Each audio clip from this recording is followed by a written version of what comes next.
देखिए एक बार वाला क्वेश्चन डिस्कस कर लेते हैं, फिर अपन आज अभी नया चैप्टर स्टार्ट करेंगे। क्वेश्चन नंबर कौन सा था वो?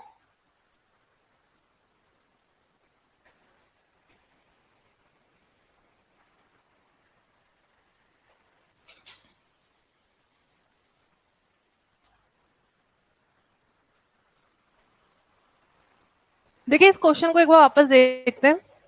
In the short run the firms product curve shows that, product curve कौन से होते हैं? TP, AP and MP. Total product, average product and marginal product.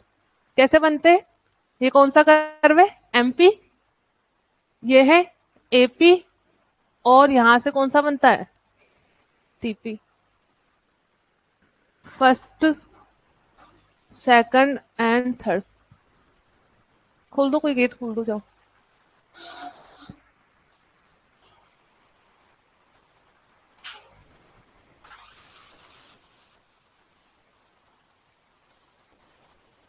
ठीक है, तो अब पहला ऑप्शन देखते हैं। Total product begins to decrease when AP begins to decrease but continue to increase at a decreasing rate. पहले में क्या बोला गया? TP begins to decrease. TP जब डिक्रीज होना स्टार्ट हो जाता है when AP begins to decrease, जब एपी स्टार्ट होता है डिक्रीज होना, but continue to increase at decreasing rate. लेकिन देखिए यहाँ पे क्या होता है, जैसे ही हमारा एपी डिक्लाइन होने लगता है टीपी क्या हो रहा है? इंक्रीज। यहाँ पे क्या लिखा हुआ है? Total product begins to decrease. पहले स्टेटमेंट में क्या लिखा हुआ है? टीपी डिक्रीज होने लग जाता है जब एपी डिक्रीज होता है। सही लिखा हुआ है क्या? गलत। क्योंकि एपी जब डिक्रीज होता है ना सेकंड स्टेज में, तब भी टीपी क्या हो रहा होता है? इंक्रीज हो रहा होता है, तो गलत हो गया। तो ये गलत है। When MP is equals to AP, average product is decreasing but its height, यहाँ पे डिक्रीजिंग लिखा हुआ है। यहाँ पे क्या होता है, जब MP और AP इक्वल होते हैं, कौन सा कर्व है? MP और ये AP इस पॉइंट पे इक्वल होते हैं, तब AP डिक्रीज हो रहा है, इंक्रीज हो रहा है? इंक्रीज हो रहा है। डिक्रीज तो इसके बाद हो रहा है ना, तो इसलिए यहाँ पे डिक्रीजिंग लिखा हुआ है, इस वजह से गलत हो गया। अब समझ में आया सेकंड गलत क्यों था? अगर यहाँ पे इंक्रीजिंग लिखा हुआ होता ना तब तो सही हो जाता, बट यहाँ पे लिखा हुआ है कि जब एपी और एमपी इक्वल होते हैं उससे पहले एपी डिक्रीज हो रहा होता है, जबकि एपी क्या होता है? स्टार्टिंग में इंक्रीज हो रहा है, तो ये गलत हो गया। वेन द एमपी कर्व करता है average product curve from below, नीचे से कट नहीं करता, कहां से करता है? ऊपर से कट करता है, ये भी गलत हो गया। In stage two TP increase at a diminishing rate and reaches maximum at the end of this stage. ये सही है बिल्कुल। सेकंड स्टेज में टीपी इंक्रीज होता है विद डिक्रीजिंग रेट, तो यहाँ पे क्या पहुंच जाता है? मैक्सिमम लेवल पर। ये क्या हो जाता है? जीरो। अब क्लियर है इसका आंसर ऑप्शन डी क्यों होगा? क्योंकि उस दिन अपन ने इस पे फोकस नहीं किया था, डिक्रीजिंग पे। मैंने नहीं किया, कोई बात नहीं, आप में से किसी ने कुछ नहीं बोला, या आप ऐसे सुनते रहते हो कि मैं बोल रही हूँ जो होगा वो होगा, हम तो दिमाग क्यों लगाए, थोड़ा ही तो उसको खर्च क्यों करें। ये तो मतलब कितनी बड़ी मिस्टेक थी। चलो उस टाइम में इतने सारे क्वेश्चन करवाए थे, मुझे क्लिक नहीं हुआ, आपको तो क्लिक होना चाहिए। एपी डिक्रीजिंग लिख रखा है, इस वजह से सेकंड ऑप्शन क्या होगा? गलत होगा। ठीक है, बाकी क्वेश्चन आपने कर लिए होंगे, उसको अपन सैटरडे को डिस्कस करेंगे। कोई भी डाउट हो, अभी अपन नया चैप्टर स्टार्ट कर रहे हैं। देखिए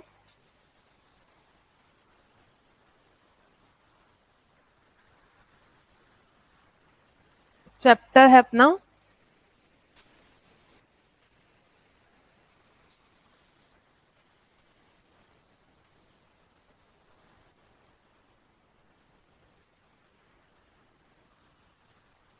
देखिए आज अपन स्टार्ट करेंगे chapter 4, price determination in different market. इसके अंदर टोटल 3 यूनिट है।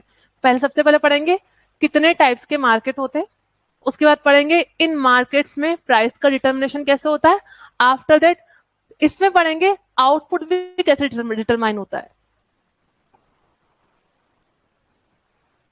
ठीक है, तो पहली यूनिट सबसे इजी है, कितने टाइप के मार्केट होते हैं थोड़ा बहुत आपको पता ही है। सेकंड और थर्ड यूनिट है प्रैक्टिकल, तो किसी को ऑफ नहीं लेना है बीच में बिल्कुल भी। क्लियर है? ठीक है, अब हेडिंग डालिए chapter 4, price determination in different market. Chapter 4, price determination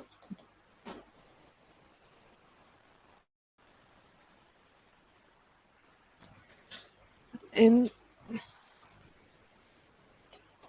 different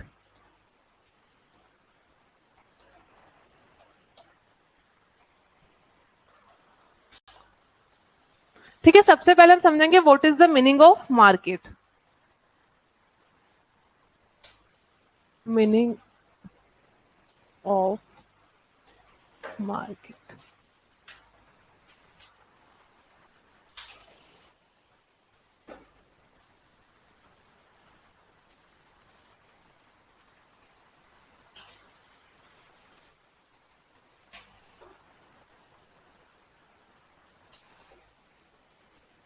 देखिए मार्केट का मतलब क्या होता है, मार्केट का मतलब जैसे आप कभी सब्जी मंडी गए होंगे, सब शॉपिंग करने भी गए होंगे, बहुत बार जाते हो, वो अपने आप में क्या है, एक मार्केट है।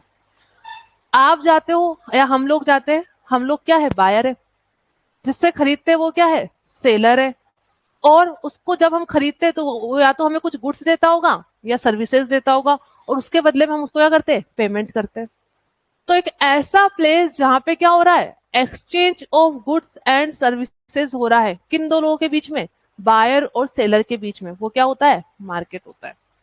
अगर हम कन्वेंशनल और बहुत पुराना तरीका देखें मार्केट का, तो मार्केट हुआ करता था फिजिकल स्पेस, एक्चुअल में कोई मार्केट हुआ करता था। लेकिन क्या आज के एरा में किसी एक प्लेस पे ट्रांजेक्शन करने के लिए बायर और सेलर को दोनों को एक प्लेस पे अवेलेबल होना जरूरी है क्या, नहीं है, क्योंकि आजकल ऑनलाइन मार्केट्स भी अवेलेबल। ठीक है, लेकिन अगर हम कन्वेंशनल इसकी डेफिनेशन देखेंगे तो क्या होगा, मार्केट एक ऐसा प्लेस होता है जहां पर चार इंपॉर्टेंट फैक्टर होते हैं, एक बायर होगा, एक सेलर होगा, एक्सचेंज ऑफ गुड्स या सर्विसेज होगा, और उसके बदले में क्या होगा, transfer of goods and services होगा। मतलब सेलर हमें गुड्स या सर्विसेज देगा, उसके बदले में हम उसको क्या देंगे, पेमेंट देंगे या एक्सचेंज देंगे। तो पहले लिखिए मार्केट का मतलब, market means that place where goods and services are exchanged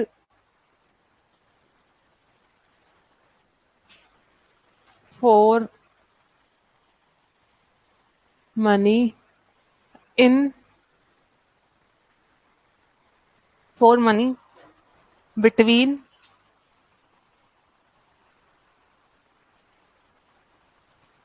seller and buyers।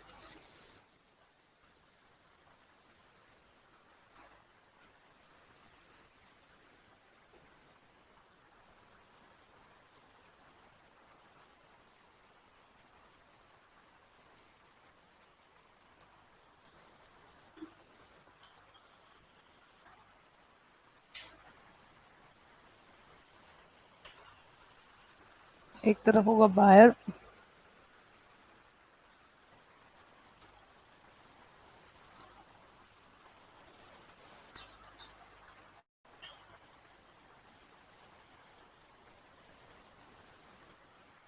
Seller यहाँ पे लेके आएगा गुड्स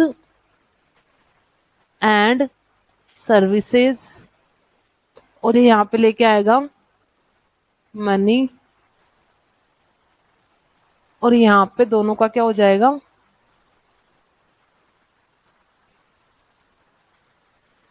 एक्सचेंज। ये इसको गुड्स एंड सर्विसेज ट्रांसफर कर देगा, और बायर इसको मनी ट्रांसफर कर देगा, और एक ऐसा प्लेस जहां पे सब कुछ हो रहा है, दैट इज मार्केट।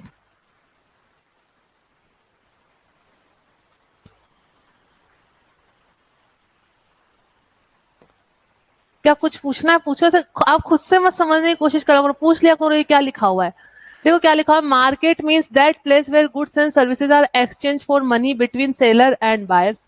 यहाँ मार्केट लिखा है, या बायर लिखा है, सेलर लिखा है, इसको गुड्स और सर्विसेज लेके आएगा या मनी लेके आएगा, दोनों आपस में एक्सचेंज करेंगे, वो प्लेस क्या हो गया, मार्केट।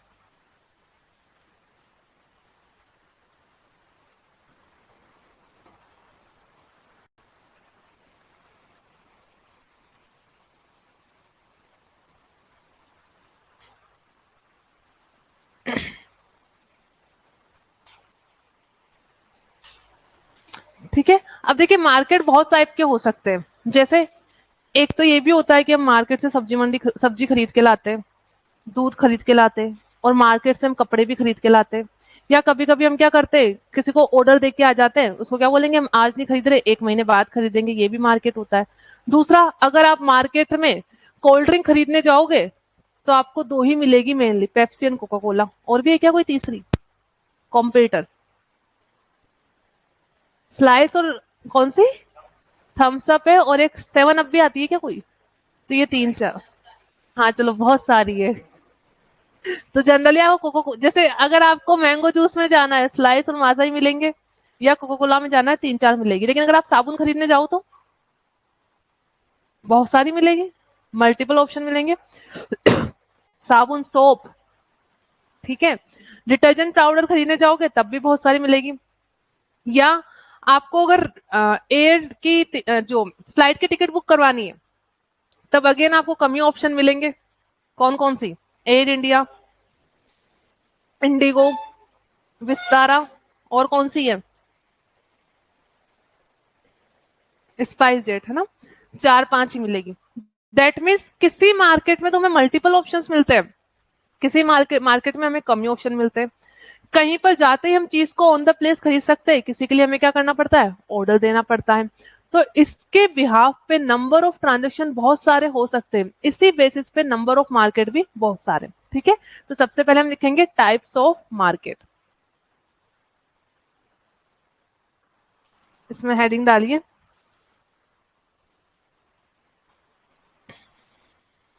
Types of market.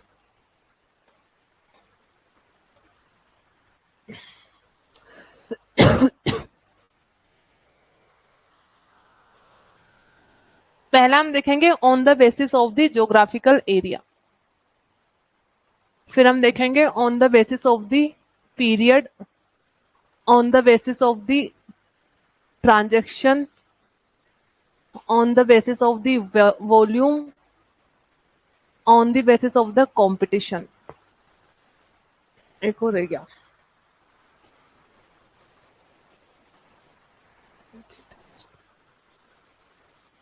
ठीक है, इसको लिखिए, on the basis of the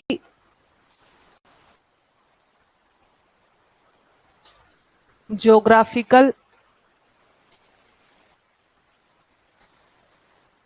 area, on the basis of the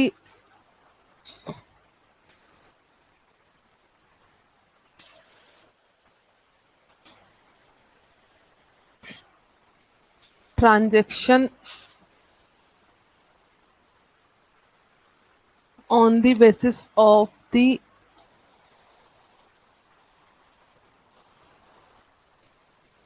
volume,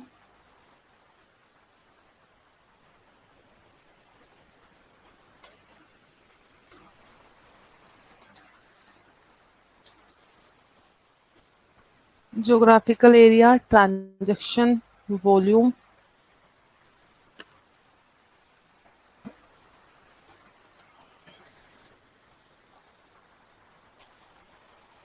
कौन सा रह गया,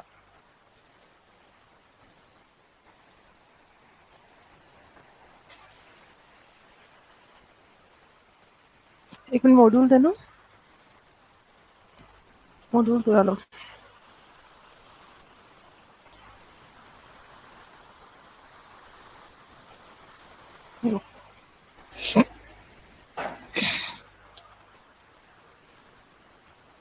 एक लिखिए on the basis of the time.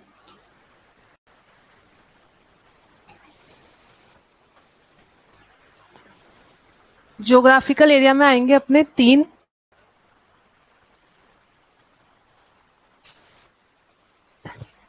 Local या रीजनल साथ में पढ़ सकते हैं। Second one is national, third is international.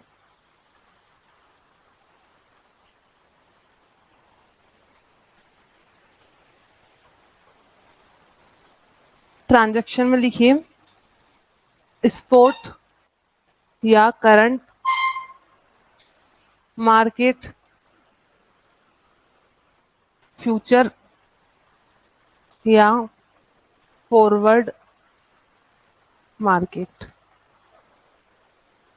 Volume के बेसिस पे होता है wholesale and retail market. Competition के बेसिस पे होता है परफेक्ट कंपटीशन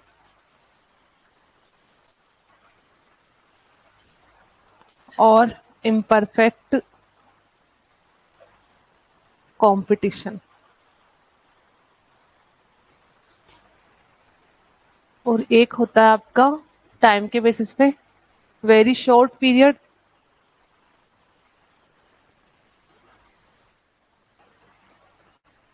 शॉर्ट पीरियड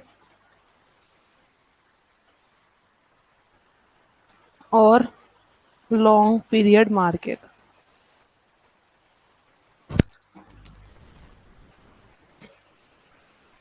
तो हमें इन सभी को डिटेल्स में पढ़ना है।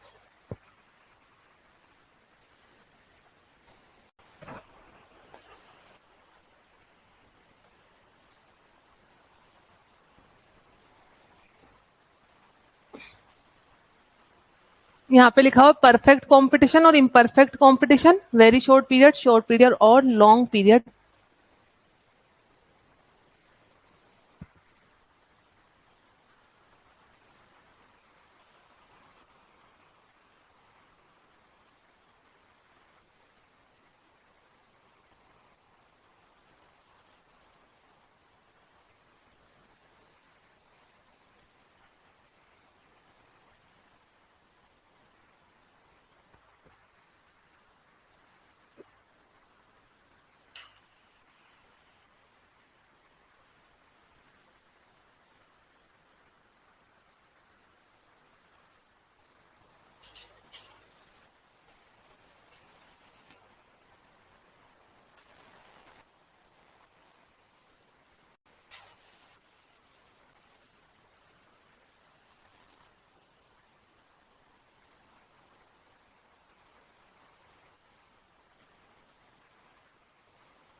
हो गया सभी का? अब एक बार बोर्ड पे देखिए। देखिए ज्योग्राफिकल एरिया के बेसिस पे हमने तीन लिखे, लोकल या regional, second one is national और इंटरनेशनल। लोकल और रीजनल का मतलब होता है, लोकल मार्केट का तो मतलब होता है पेरिशेबल गुड्स का मार्केट। पेरिशेबल गुड्स कौन से होते हैं? वेजिटेबल और मिल्क। इनका मार्केट लोकल इसलिए होता है, अगर एक सिटी से दूसरी सिटी में कोई वेजिटेबल्स लेके आएगा या एक सिटी से दूसरी सिटी में कोई मिल्क लेके आएगा तो रास्ते में ही खराब हो जाएगा। इसलिए वो चीजें जो जल्दी खराब हो जाती है उनका मार्केट जनरली कौन सा होता है? Local market. ठीक है, फ्लावर्स हो गए, फ्रूट्स हो गए, वेजिटेबल्स हो गई या मिल्क हो गया। रीजनल मार्केट लोकल मार्केट से थोड़ा सा बड़ा कंसेप्ट है। रीजनल का मतलब होता है एक सिटी से दूसरी सिटी में कुछ चीजें ऐसी होती है जो एक सिटी में इनफ नहीं होती है, उसको दूसरी सिटी में सप्लाई करनी पड़ती है। तो वो गुड्स जिनकी सप्लाई एक सिटी से दूसरी सिटी में होती है but with in the state होगी, एक स्टेट से दूसरे स्टेट में नहीं होगी, सिर्फ विद इन सिटी होगी या एक सिटी से दूसरी सिटी में होगी। तो जहां पर विद इन सिटी और एक सिटी से दूसरी सिटी की बात हो रही, दैट इज आवर लोकल और रीजनल मार्केट। नेशनल मार्केट का मतलब होता है एक स्टेट से दूसरे स्टेट में, जैसे राजस्थान से गुजरात में कुछ सप्लाई हो रहा है, या महाराष्ट्र से, जैसे आपको होता है नागपुरी संतरे, नागपुर के संतरे बहुत फेमस है, पता है ना आपको ये? अरे कहाँ रहते हो आप लोग, आपको पता ही नहीं नागपुरी संतरे कितने फेमस है? आपने वर्ड सुना है जीआई? अच्छा, आपने बनारसी साड़ी सुना है? जैसे बनारस की साड़ी फेमस है वैसे नागपुर के संतरे फेमस है। इसको बोलते हैं ज्योग्राफिकल इंडिकेशन।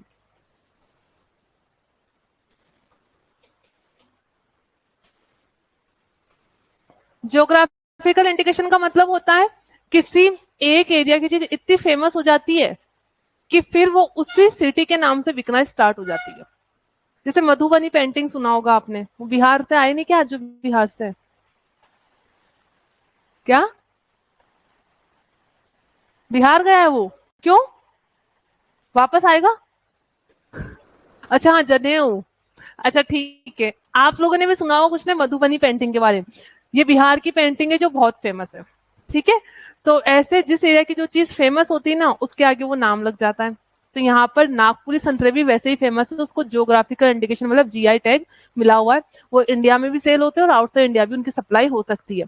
तो जैसे नागपुर के संतरे यहाँ पे बिकते हैं बहुत सारे, ठीक है। हालांकि जो यहाँ का बेचेगा ना, वो भी बोलेगा मेरे कौन से संतरे हैं, नागपुरी संतरे, उसके ऊपर कोई ऐसे छाप तो लगी हुई नहीं कि वो नागपुर से आया। तो इसको क्या बोलते हैं, नेशनल मार्केट।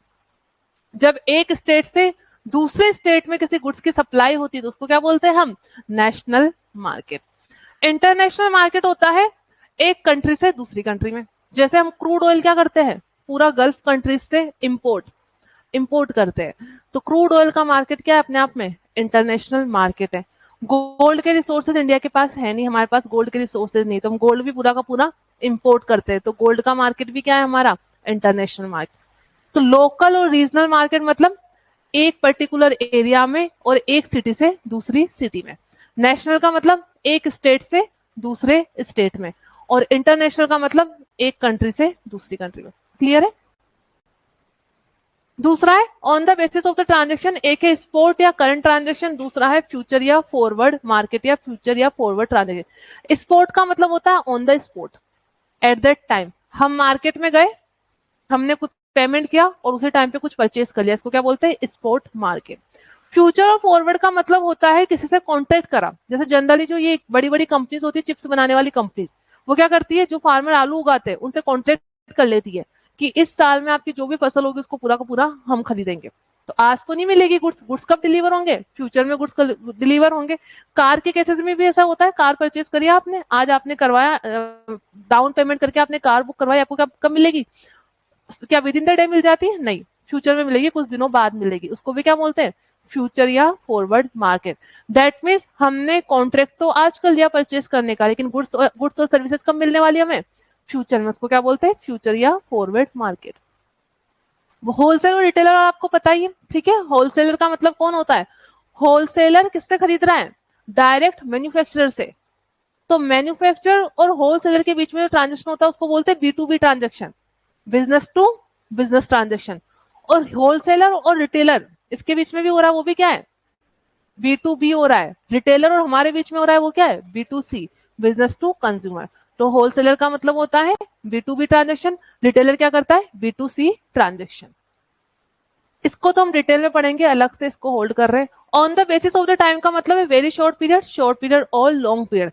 एक इसको देखने का तरीका तो ये वेरी शॉर्ट पीरियड मार्केट का मतलब है, आपने देखा होगा कहीं कहीं पे किसी पर्टिकुलर एरिया में एक दिन का मार्केट लगता है। कौन सा मार्केट, इसमें हंसने वाला क्या था, क्या बोला आपने, अरे कोई बात नहीं, बहुत लोग हंसते हैं, आपको उन पर ध्यान नहीं देना होता। जब आपको कुछ बोलना होता है ना, तो आपको बोल देना चाहिए, अगर आपका एग्जाम्पल सही है तो। कौन सा, चोर बाजार, चोर बाजार तो परमानेंटली लगा हुआ रहता है। कहाँ पर लगता है ये, दिल्ली में लगता है ना शायद, मुंबई में भी लगता है, सप्ताह में एक दिन लगता है, चोर बाजार बोलते हैं उसको, उसमें चोरी का सामान बेचते हैं, ऐसा है। हाँ तो ठीक है, वो ऐसा होता है, सच में है। दिल्ली में, मैंने भी दिल्ली सुना था, मुंबई तो मैं फर्स्ट टाइम सुन रही हूँ। कोई बात नहीं, मुंबई में भी होगा, चोर तो सब जगह है।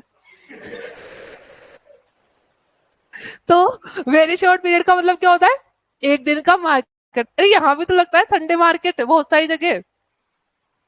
देखा नहीं आपने संडे मार्केट, नहीं देखा, पर लगता है, ठीक है। भले ही आपने देखा हो या नहीं देखा हो, देखा तो हमने यूएसए भी नहीं है ना, तो फिर ना संडे मार्केट भी होता है।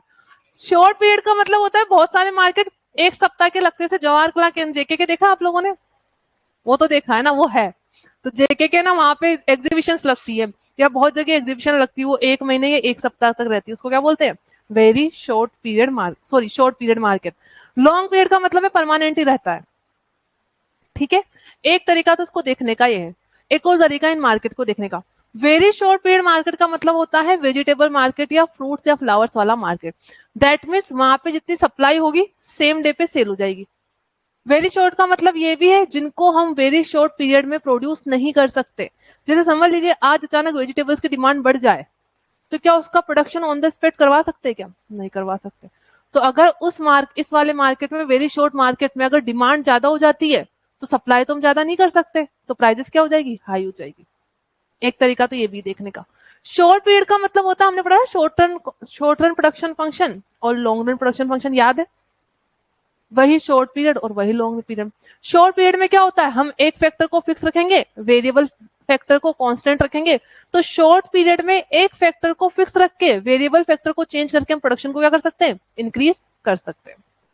लॉन्ग पीरियड में क्या होगा, लॉन्ग पीरियड मतलब हमारे पास बहुत सारा टाइम है, तो यहाँ पे हम स्केल भी चेंज कर सकते हैं। स्केल का मतलब क्या होता है, कैपेसिटी को चेंज करना, मतलब आप लैंड भी चेंज कर सकते हो, मशीनरी भी चेंज कर सकते हो। तो लॉन्ग पीरियड में हम अपने प्लांट की कैपेसिटी को इंक्रीज करके टोटल प्रोडक्शन में इंक्रीज कर सकते हैं।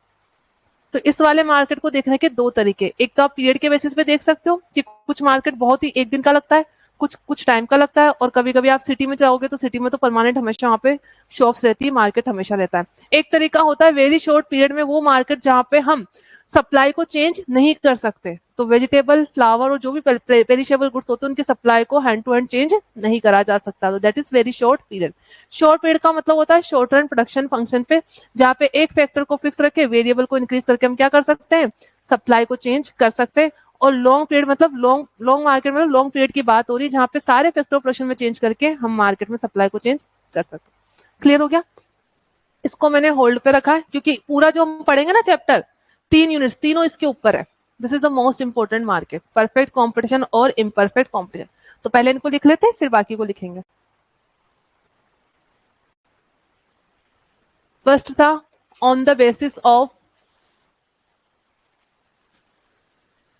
लोकल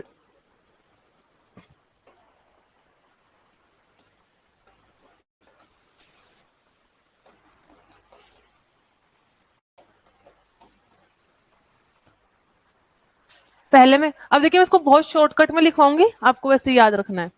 ए वाला था हमारा लोकल, या आपके मन में चल रहा हम तो लिखवाओ मत, ये तो नहीं चल रहा किसी के एक्सप्रेशन देख के हम तो किससे पढ़ लेंगे, बुक से पढ़ लेंगे। जिसके माइंड में यहाँ आ रहा हो प्लीज माइंड से निकाल देना, बुक से तो फिर आप ही पढ़ लेते ना, फिर आप यहाँ क्यों आए हो, लोकल या रीजनल मार्केट। कुछ बच्चे बोलते हैं मुझे क्लास में कि मैम ये तो बुक में लिखा हुआ है, तो बुक से ही पढ़ाना होता या कुछ नहीं लिखवाना होता, आप खुद भी पढ़ सकते थे। लोकल एंड या regional market, the market of perishable, perishable goods की डेफिनेशन पता है ना सबको। देखिए दो टाइप के गुड्स होते हैं, एक पेरिशेबल होते हैं, दूसरे ड्यूरेबल होते हैं। पेरिशेबल का मतलब होता है जो गुड्स जल्दी खराब हो जाते हैं, जिनको हम स्टोर करके नहीं रख सकते।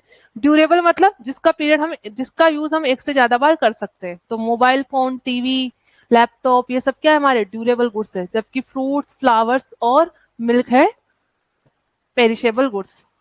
The market of perishable goods, area of, आवाज किसकी आ रही है, area of this market is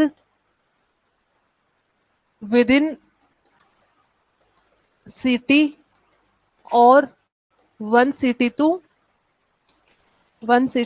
another city, that means within the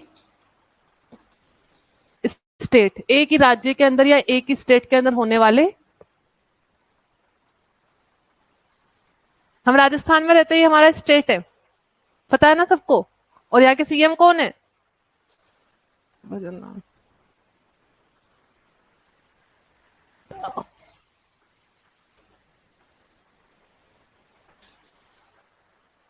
और अदर स्टेट से कौन है अपनी क्लास में, आप कानपुर से हैं, यूपी से हैं। यूपी के तो जज पता है सबको, विदेश वालों को ही पता हो कौन है,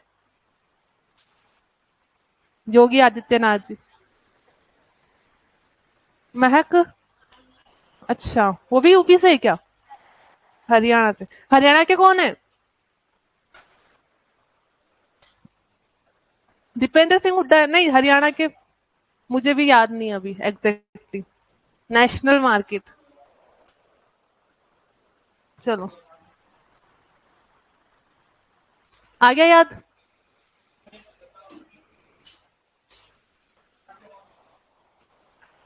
क्या बोल रहे हो?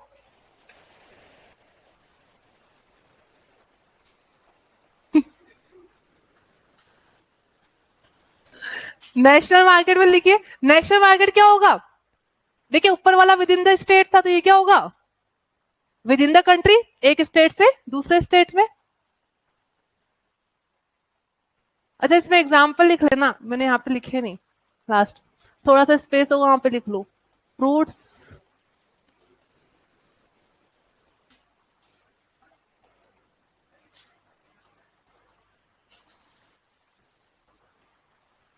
कभी कभी आप, मतलब हम जब मॉड्यूल के क्वेश्चन करेंगे ना, तब आप देखोगे आपसे ये लिख के पूछा जाएगा, फ्रूट्स, वेजिटेबल और मिल्क किसका एग्जाम्पल है, कौन से मार्केट का, लोकल या रीजनल का। ये लोकल के, ठीक है, इसमें आगे लिख लेना। अगर दोनों ऑप्शन दे रखे हो तो ये लोकल मार्केट के। National market,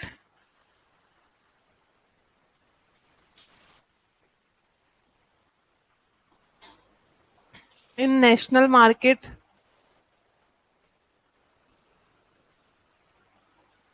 transaction takes place within the nation. Within the nation मतलब within the country, within the nation या country. That means one state to another state. For example,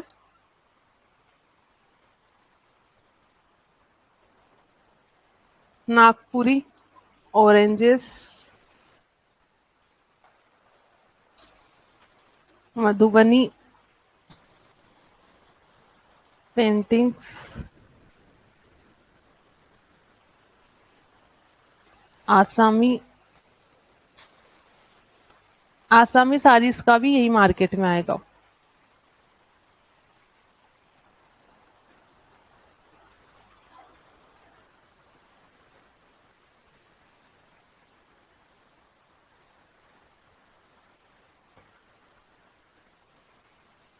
जैसे क्या राजस्थान में Apple होती है क्या? Apple की खेती देखी है आपने राजस्थान में होती है? होती ही नहीं है, हो ही नहीं सकती। तो हम एप्पल नहीं खाए, खाते हम तो। आते भी फिर कहाँ से आते हैं वो? कहाँ से आते हैं? हाँ, कश्मीर से आते हैं। जब हम कश्मीर गए थे तो वहां पे हमको लोगों ने बोला था कि यहाँ पे इतनी एप्पल होती है ना, वहां के जो गाय भैंस भेड़ बकरी उनको एप्पल खिलाते हैं वो लोग, बहुत ज्यादा एप्पल्स होती है वहां पे। इससे कंक्लूजन ये निकला कि जहां पे जो चीज ज्यादा होती है उसकी कदर नहीं होती। तो आपको अपनी वैल्यू बना के रखनी है ना। चलो, नेशनल मार्केट हो गया। नेक्स्ट लिखिए international market.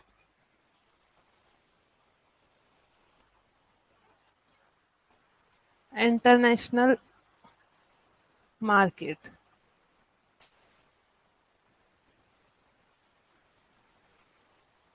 in this market transaction takes place from one nation to, from one nation to another nation या country, one nation to another nation या country। इसमें क्या लिखेंगे? जो भी इंपोर्ट और एक्सपोर्ट होगा कौन से मार्केट में आएगा? इंटरनेशनल मार्केट में। फॉर एग्जाम्पल, इंपोर्ट ऑफ, क्या हम लोग सिर्फ इंपोर्ट ही करते हैं, एक्सपोर्ट भी करते हैं? क्या करते हैं हम लोग एक्सपोर्ट?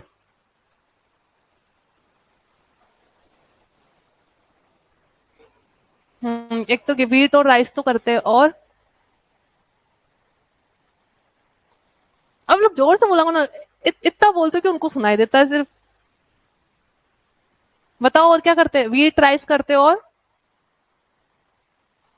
देखिए इंडिया की एक क्वालिटी कितनी बढ़िया है, मैं आपको एक चीज बताती हूँ। हम लोग गोल्ड तो करते हैं इंपोर्ट, और ज्वेलरी करते हैं एक्सपोर्ट, क्रूड ऑयल करते हैं इंपोर्ट और पेट्रोल करते हैं एक्सपोर्ट। ठीक है, अच्छी बात है ना ये। उसी चीज से हम अच्छे से प्रोडक्शन करके जो चीज इंपोर्ट करते हैं उसको एक्सपोर्ट भी करते हैं। Import of gold, crude oil,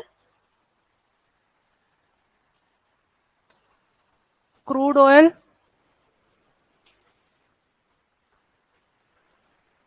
silver, देखो एक्सेट्रा, एक्सपोर्ट ऑफ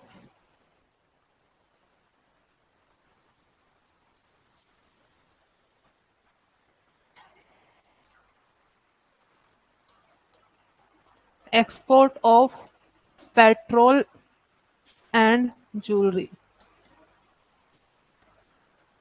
तो ये हो गए हमारे तीनों एग्जाम्पल, तीनों के याद रखने। यहां से आ सकता है पेट्रोल और ज्वेलरी का मार्केट कौन सा है, इंटरनेशनल मार्केट। किसी एक पर्टिकुलर सिटी या कुछ नाम देके बनारसी साड़ी, आसमी साड़ी किसका मार्केट है, नेशनल का। और पेरिशेबल गुड्स का मार्केट कौन सा है, लोकल मार्केट। नेक्स्ट कौन सा था अपना, ट्रांजेक्शन, स्पॉट मार्केट और future and forward. On the basis of transaction,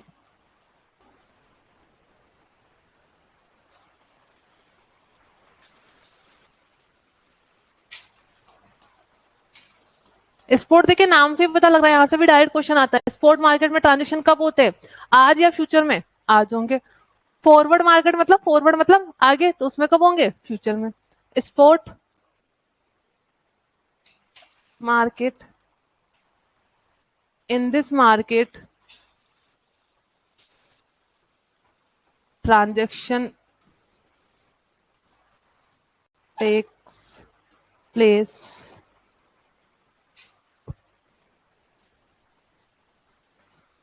on the spot. That means, I का मतलब that means transaction on immediate basis.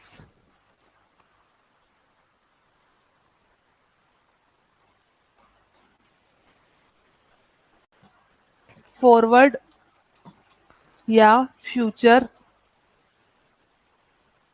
Market. In this market, transaction takes place in future.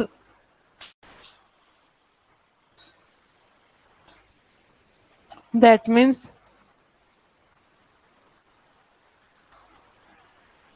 transaction will be on the basis of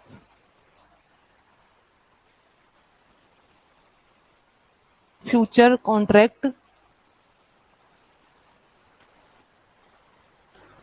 delivery of goods will be in future. यहाँ पे goods की delivery भी future में होगी।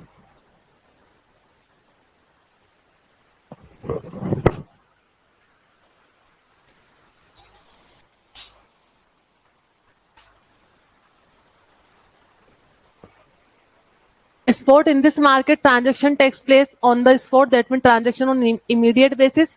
Forward and future market, in this market transaction takes place in future, that means transaction will be on the basis of future contract. Delivery of goods will be in future. अच्छा, आप लोगों ने form भर दिया college का, शायद 5 जून last date है, और इसमें कोई सीयूटी नहीं है यूनिवर्सिटी ऑफ राजस्थान वाले में, तो वहां पे आपका कट ऑफ के बेसिस पे ही होगा। ठीक है, आप में से किसी ने शायद मुझे बोला था सीयूटी है,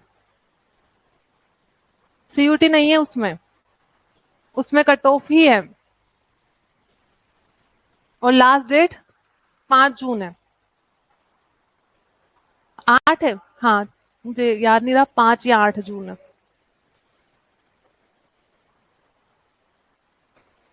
तो आप लोग महारानी में भर दिया आप लोगों ने फॉर्म?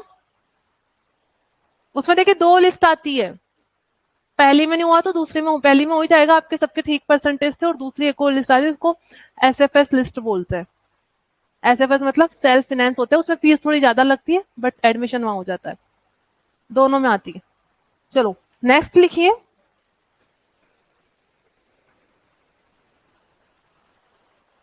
हो गया। कट ऑफ तो डिपेंड करता है कि किन बच्चों ने अप्लाई किया है। नहीं क्योंकि आजकल कुछ बच्चे डीयू डीयू करते रहते हैं, डीयू जाना है हमको, डीयू जाना है, फिर वापस आ जाए। कुछ बच्चे ऐसे अपने यहाँ पे जो डीयू जाके वापस आ चुके हैं, उनका मन ही नहीं लगा वहां पे। देखिए दिल्ली में एडजस्ट करना नॉट ए इजी टास्क, तो आपको कुछ नहीं करना है, ऐसे डीयू जाने से कुछ नहीं होने वाला अपना, आपको यहीं रहना है। ठीक है, आपको यहीं का फॉर्म फिल करना है। और कॉमर्स में आप लोगों का हो जाएगा, बिकॉज कॉमर्स में सीट ज्यादा है और कॉमर्स में एनरोलमेंट कम होता है, आपको पता ही होगा। सबसे कम एनरोलमेंट आपके, उसमें भी आपने 10th के बाद देखा होगा, मुझे नहीं एक्चुअली आइडिया आपके कितना था, लेकिन अगर ओवरऑल देखे तो सबसे ज्यादा कम बच्चे किसमें एनरोलमेंट लेते हैं? कॉमर्स में। तो आप लोगों का हो जाएगा कॉमर्स कॉलेज में। आरबीएससी अगर आपका 75 या 80 अबाउ है तो हो जाएगा। 75 और 80 अबाउ है ना सभी के, आराम से हो जाएगा। सीबीएसई में 85 या 90 अबाउ में हो जाएगा। सीबीएसई वालों को पहले, जैसे मेरे टाइम पे मैं थी ना, जब मेरी परसेंटेज थी 86 थी मेरी आरबीएससी से, तो मेरा किस लिए हुआ? क्योंकि उसी साल पे एक परसेंटाइल सिस्टम आया था। परसेंटाइल सिस्टम क्यों लाया गया? बिकॉज आरबीएससी में परसेंटेज बनती है कम, सीबीएसई में बनती है ज्यादा, 95, 98, 99 भी बनती है। तो यहाँ पे जो अपने कॉलेजेस थे ना, यूनिवर्सिटी ऑफ राजस्थान के, उसमें सारे बच्चे सीबीएसई के थे। फिर बाद में ध्यान गया कि राजस्थान वाले बच्चे कहाँ जाएंगे, राजस्थान बोर्ड वाले, जबकि राजस्थान की यूनिवर्सिटी में राजस्थान बोर्ड वाले बच्चे नहीं है। तो फिर इसको हटा के परसेंटाइल सिस्टम लाया गया। तो जो आरबीएससी के बच्चों के परसेंटेज है, इसको परसेंटाइल में कन्वर्ट करके सीबीएसई बच्चों से कंपेयर किया जाता है। तो अगर आपका देखना, आपका जो परसेंटाइल लिखा हुआ है, परसेंटाइल सिस्टम ही होता है अभी भी, वहां पे आपके परसेंटेज कुछ है और वहां पे आपको लिस्ट में कुछ और दिखेगा। हाँ, नहीं वो कोई क्राइटेरिया नहीं है, वो परसेंटाइल बेसिस पे निकलता है कि सीबीएसई वाले बच्चों ने कितने, किन किन बच्चों ने अप्लाई किया है, तो उसके बिहाफ पे निकलता है। 3-5 से नहीं होता, वो ऐसे होता है। ठीक है, तो जनरली हो जाएगा आप सभी का, क्योंकि आप सबके अच्छे परसेंटेज बने। चलो नेक्स्ट लिखिए, on the basis of the volume. हाँ, कितनी है आपकी? कितनी है? हो जाएगा, आप आराम से हो जाएगा। थर्ड लिखिए, on the basis of,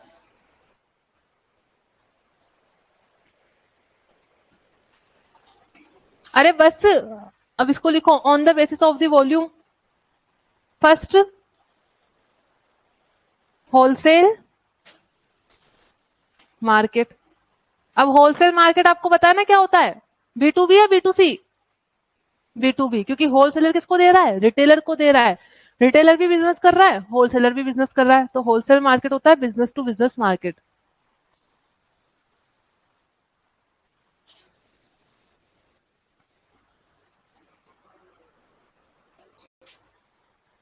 B to B market. अगर आप शार्क टैंक देखते होंगे तो वहां पे सुनते होंगे आप बी टू बी और बी टू सी, उसमें ये भी बोलते हैं ना, आपने ये भी सुना होगा।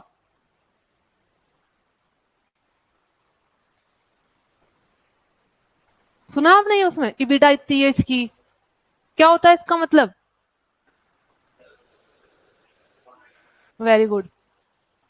ठीक है, आपको भी पता लग जाएगा। आपके सीए वहां पे जनरली जो आते हैं सबको, देखो फाइनेंस वाले डेटा बोलते हो, क्या क्या बोलते हैं आपको अभी समझ नहीं आएंगे, लेकिन जैसे आपका अभी आप सीए में, सीए फाउंडेशन में भी आपको पता लग जाएगा, सीए फाउंडेशन में भी या सीए इंटर में तो आप परफेक्ट हो जाओगे, आपको सब कुछ समझ में आ जाएगा वो बोल क्या रहा है। मतलब earning before interest, interest payment बाकी है, टैक्स पेमेंट बाकी है, डेप्रेशन बाकी है, अमोर्टाइजेशन बाकी है। कुछ कुछ पर्सन का यहाँ पे बहुत अमाउंट दिखता है बट पीएनडल में लॉस दिखेगा, उसको काउंट नहीं करते, इसको देखते हैं। ठीक है, तो बहुत सारी चीजें वो आपको भी धीरे धीरे पता लगेगी, फिर आपको शार्क टैंक की सारी टर्मिनोलॉजी समझ में आने लगेगी। जैसे वो ये भी पूछता है इसका पी रेशियो कितना चल रहा है आपके शेयर्स का, बहुत सारी चीजें होती है। चलो, B2B market, that means business to business market.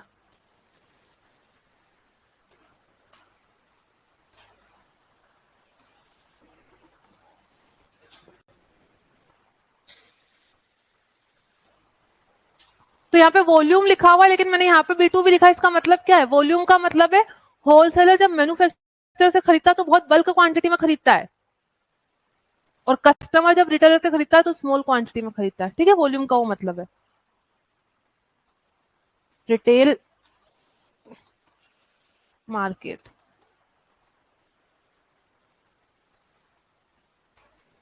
This market is B2C, that means business to consumer, market of small quantity। ठीक है, इसको नोट करिए फटाफट।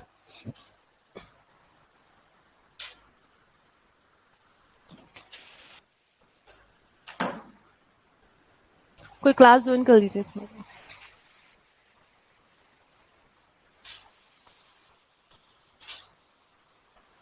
ठीक है, तो बाकी का अपन कल से कंटिन्यू करेंगे।